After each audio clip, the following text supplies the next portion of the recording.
اللہ تعالیٰ نے جو انسان پیدا کیے ہیں ان کے مزاج مختلف ہیں. ان میں کچھ لوگ ہوتے ہیں جو قوی ہوتے ہیں ارادے کے، جو فیصلہ کر لیا ڈٹ گئے. کچھ لوگوں میں وہ قوت ارادی اتنی مضبوط نہیں ہوتی، وہ ادھر ادھر سوچتے رہتے ہیں. کچھ لوگ جسمانی طور پر بہت توانا ہوتے ہیں، کچھ لوگ جسمانی طور پر پیدائشی طور پر کمزور ہوتے ہیں. تو اگر کوئی قوت ارادی کمزور رکھنے والا شخص ہے، وہ بھی تو اللہ کی تخلیق ہے، اللہ کا بندہ ہے، خطاؤں کا ظہور ہو جاتا ہے، توبہ کرتا ہے، پھر کچھ عرصے کے بعد پھر خطا کا ظہور ہو جاتا ہے، پھر توبہ کرتا ہے. تو ہم تو یہ سمجھیں گے کہ ایک حد کے بعد پھر اس کی توبہ قبول نہیں ہونی چاہیے. لیکن حدیث سنیے. وعن ابی ہریرہ رضی اللہ تعالی عنہ قال قال رسول اللہ صلی اللہ علیہ وسلم ان عبدا اذنب ذنبا، یقیناً ایک بندہ جو ہے وہ ایک گناہ کرتا ہے. فقال، پھر وہ کہتا ہے رب، اے میرے پروردگار، اذنبت فاغفر لی، مجھ سے گناہ ہو گیا ہے، مجھے معاف فرما دے. فقال ربہ، تو پروردگار یہ کہتا ہے اعلم عبدی ان لہ ربا یغفر الذنب ویأخذ بہ، میرا یہ بندہ یہ جانتا ہے کہ اس کا ایک رب ہے جو گناہ معاف بھی کر سکتا ہے اور سزا دے بھی سکتا ہے. کیا معنی ہوئے؟ گناہ اس نے کیا ہے لیکن جانتا ہے اللہ کو کہ وہ معاف بھی فرما سکتا ہے، تبھی تو وہ اللہ سے معافی کی درخواست کر رہا ہے.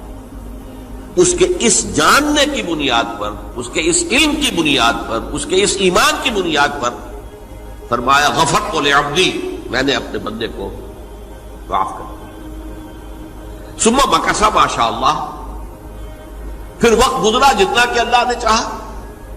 ثم اذنب ذنبا، پھر اس سے گناہ ہو گیا.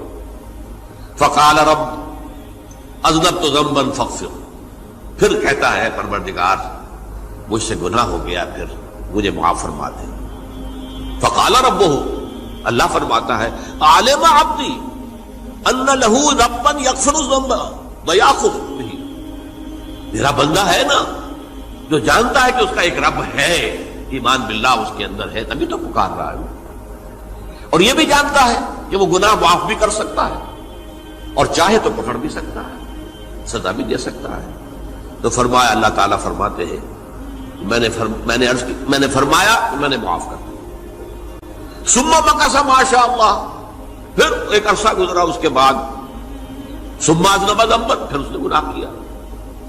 قال رب اذنبت ذنبا آخر، اس نے کہا پروردگار میں نے تو پھر ایک اور گناہ کر دیا، فاغفر لی، مجھے بخش دے. فقال اعلم عبدی ان لہ ربا یغفر الذنب ویأخذ بہ، میرا بندہ جانتا ہے نا کہ اس کا ایک رب ہے جسے وہ پکار رہا ہے، کیوں وہ جانتا ہے کہ اسے اختیار حاصل ہے کہ چاہے تو بخش دے اور چاہے تو پکڑ لے. اس کے اس علم، اس ایمان کی بنیاد پر میں نے اسے معاف کر دیا. ایک اور حدیث، میں نے چونکہ اس گفتگو کے لیے ان احادیث پر تفحص کیا ہے، یہ تو بہت ہیں حدیثیں، میں نے ان میں سے کچھ چنی ہیں. ہمارے بعض واعظ ناصح وہ بھی کسی شخص کو روکتے رہے، برائیوں سے روکتے رہے، نہیں رکتا، تو کہیں غصے میں آ کے اللہ تجھے کبھی معاف نہیں کرے گا. یہ کتنا بڑا جرم ہے، اس کا اندازہ کیجئے اس حدیث سے. تو میرے بندے کو میری رحمت سے مایوس کر رہے ہیں، کتنا بڑا جرم ہے، اس کا اندازہ کیجئے. یہ مسلم شریف کی روایت ہے عن جندب، حضرت جندب رضی اللہ تعالی عنہ سے، ان رسول اللہ صلی اللہ علیہ وسلم حدث، کہ اللہ کے رسول صلی اللہ علیہ وسلم نے ایک واقعہ بیان کیا. ان رجلا قال، کہ ایک شخص نے یہ کہا واللہ لا یغفر اللہ لفلان، کہ خدا کی قسم اللہ تعالیٰ فلاں شخص کو کبھی معاف نہیں کرے گا. وان اللہ تعالی قال، اس پر اللہ تعالیٰ نے یہ فرمایا منزل الذی یتعلی علیہ، یہ کون ہے جو میرے اوپر حکومت کرنے والا آ گیا، جو میری طرف سے حکم لگا رہا کہ میں کبھی معاف نہیں کروں گا؟ منزل الذی، کون ہے وہ شخص، الذی یتعلی علیہ انی لا اغفر لفلان، کہ میں فلاں شخص کو کبھی معاف نہیں کروں گا، قد غفرت لفلان، اس کو تو میں نے معاف کر دیا، واحبطت عملہ، اس شخص کے تمام اعمال میں نے ضائع کر دیے کہ تم نے میرے بندے کو مایوس کیا۔ یہ ہے جرم کی انکار۔ تو توبہ کی دعوت دیتے رہو، توبہ کے لیے لوگوں کو آمادہ کرتے رہو، توبہ جو ہے اس کے لیے ترغیب دیتے رہو، اللہ تعالیٰ معاف فرمانے والا۔ اب آخری حدیث سنا رہا ہوں، یہ تو بہت ہی عجیب حدیث ہے اور متفق علیہ، یہ بخاری اور مسلم دونوں میں۔ حضرت ابو سعید الخدری رضی اللہ تعالی عنہ جو ہے وہ اس کے راوی ہیں۔ حضور نے فرمایا کانا فی من کانا قبلکم رجل قتل 99 نفسا، تم سے پہلے جو امت تھی بنی اسرائیل، گویا کہ ان کا ذکر ہے، اس میں ایک آدمی ایسا تھا جس نے 99 قتل کیے تھے۔ اب آپ اندازہ کیجئے کتنا بڑا گناہ کبیرہ ہے قتل۔ قرآن مجید میں آتا ہے وَكَأَنَّمَا قَتَلَ النَّاسَ جَمِيعًا، اگر ایک انسان کو بھی ناحق قتل کر دیا گیا تو یہ ایسی ہے گویا کہ اس نے پوری نوع انسانی کو قتل کر دیا، اس نے 99 قتل کیا۔ فَهَلْ لَهُ مِن تَوْبَةٍ، پھر اس کے بعد یہ ہوا کہ اس کے اندر توبہ کا جذبہ پیدا ہوا۔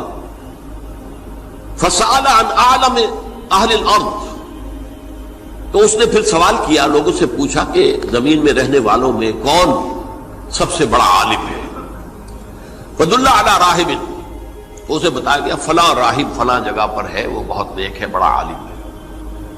فَأَتَاهُ، وہ اس کے پاس آیا، فَقَالَ أَنَّهُ قَتَلَ 99 نَفْسًا فَهَلْ لَهُ مِن تَوْبَةٍ، انہوں نے کہا دیکھیے راہب صاحب، میں نے 99 انسان قتل کیے، اب مجھے یہ بتائیے کہ میرے لیے توبہ کا کوئی امکان ہے؟ فَقَالَ لَا، انہوں نے کہا نہیں۔ فَقَتَلَهُ، اس نے اس کو بھی قتل کر دیا۔ فَكَمَّلَ بِهِ 100، اپنی سینچری مکمل کر لی، مطلب 99 کے بعد ایک کی کسر تھی، اس کو بھی قتل کیا، 100 پورے کر لیا۔ ثُمَّ سَأَلَ عَنْ عَالِمِ أَهْلِ الْأَرْضِ، پھر اس نے پوچھا کوئی اور، کوئی بڑے عالم انسان ہو۔ فَدُلَّ عَلَى رَجُلٍ عَالِمٍ، پھر اس کی رہنمائی کی گئی ایک بڑے عالم شخص کی طرف۔ فَقَالَ إِنَّهُ قَتَلَ 100 نَفْسٍ، تو اس نے وہاں جا کر کہا کہ میں 100 انسان ہلاک کر چکا ہوں، قتل کر چکا ہوں۔ فَهَلْ لَهُ مِن تَوْبَةٍ، میرے لیے توبہ کا کوئی امکان ہے؟ فَقَالَ نَعَمْ، کہا کیوں نہیں، 100 قتل کیے تب بھی کیا ہے، توبہ کا راستہ دروازہ کھلا ہوا، مَا لَمْ يُغَرْغِرْ، جب تک کہ وہ گھنگرو نہیں بج رہا، اس وقت تک تمہارے توبہ کا دروازہ کھلا ہوا ہے۔ فرمایا نعم، وَمَن يَحُولُ بَيْنَهُ وَبَيْنَ التَّوْبَةِ، تمہاری توبہ کے درمیان اور تمہارے درمیان کون حائل ہو سکتا ہے؟ توبہ کا دروازہ کھلا ہے۔ لیکن ساتھ ہی کہا انطلق الی ارض کذا و کذا، اب تم ایسے کرو جہاں تم رہتے ہو وہاں نہ جاؤ واپس، وہاں کا ماحول اچھا نہیں ہے، معاشرہ اچھا نہیں ہے، ہو سکتا ہے کہ تم توبہ پر قائم نہ رہ سکو، تم فلاں جگہ چلے جاؤ، وہاں اچھے لوگ آباد ہیں، ان میں جا کر رہو۔ فإن بها اناسا یعبدون اللہ تعالی، وہاں ایسے لوگ آباد ہیں جو اللہ کی بندگی کرتے ہیں۔ فاعبد اللہ معہم، تو تم ان کے ساتھ مل کر اللہ کی بندگی اور پرستش کرو۔ ولا ترجع الی ارضک، اپنی زمین کی طرف اپنے وطن میں واپس بن جاؤ۔ فإنها ارض سوء، وہ بری جگہ ہے۔ فانطلقا، تو وہ چل پڑا، ہجرت کر رہا ہے، اس جگہ جا رہا ہے جہاں کا راہب نے بتایا تھا۔ حتی اذا نصف الطریق، جب آدھا راستہ اس نے پورا کر لیا، اتاہ الموت، موت آ گئی۔ فاختصمت فیہ ملائکۃ الرحمت و ملائکۃ العذاب، اب وہ جہنم کے فرشتے بھی آ گئے اس کی جان قبض کرنے کو، اور جنت کے بھی آ گئے۔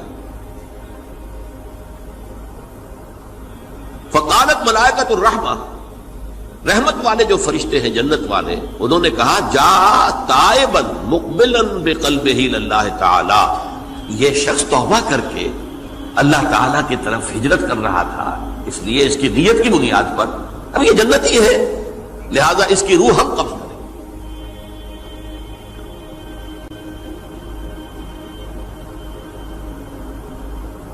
وقالت الملائکۃ العذاب، اور وہ جو عذاب والے فرشتے ہیں وہ کہیں گے انہ لم یعمل خیرا قط، تو نے توبہ کے بعد کوئی نیک عمل تو کیا ہی نہیں، تو کس بنیاد پر اس کو تم جنت میں لے جاؤ گے؟